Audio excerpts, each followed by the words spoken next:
જય માતાજી, જય દ્વારકાધીશ. કાલે જ મેં એક વિડીયો અપલોડ કરેલો જેમાં મેં જણાવેલું કે મેં લગ્ન કરી લીધા છે. મારી રાજી ખુશીથી હું એમના જોડે રહું છું, એમના જોડે આવી છું. છતાં પણ અમુક લોકોએ સોશિયલ મીડિયામાં વિરોધ કરવાનું ચાલુ કર્યું છે, ધમકીઓ આપવાનું ચાલુ કર્યું છે, મારી નાખીશું, ઉપાડી જઈશું. બરાબર? તો મને એ નથી સમજાતું કે જ્યાં સુધી હું સમાજનું નામ રોશન કરી રહી છું, જ્યાં સુધી હું મારા ઘરે પૈસા કમાઈ રહી છું, જ્યાં સુધી હું એમના માટે કંઈક કરી રહી છું, ત્યાં સુધી હું બધાને સારી લાગુ છું. જ્યારે મેં મારી લાઈફ માટે એક ડિસિઝન લીધું છે એમાં હું ખોટી થઈ જાઉં છું, ખરાબ થઈ જાઉં છું. બરાબર? અને એને લઈને ઘણા બધા લોકોએ એવું બી મૂક્યું છે, સમાજવાળાઓ લોકોએ, કે ભાઈ અમે દીકરીઓને ઇન્સ્ટાગ્રામ, ફેસબુક બધું યુઝ કરવાનું બંધ કરાવી દઈશું.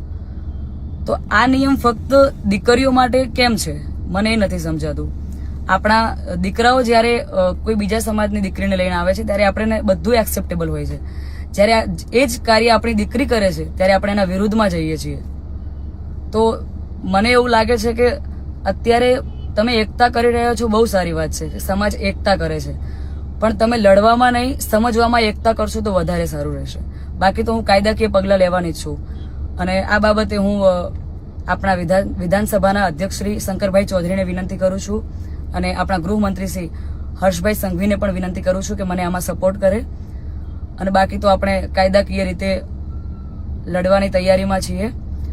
અને મારા સમાજને એક પ્રેમથી મારી આ રિક્વેસ્ટ હતી કે હું સમાજની દીકરી છું અને મેં જે કંઈ પણ પગલું લીધું છે એ મારી પર્સનલ લાઈફ છે, મારી પોતાની ચોઈસ છે.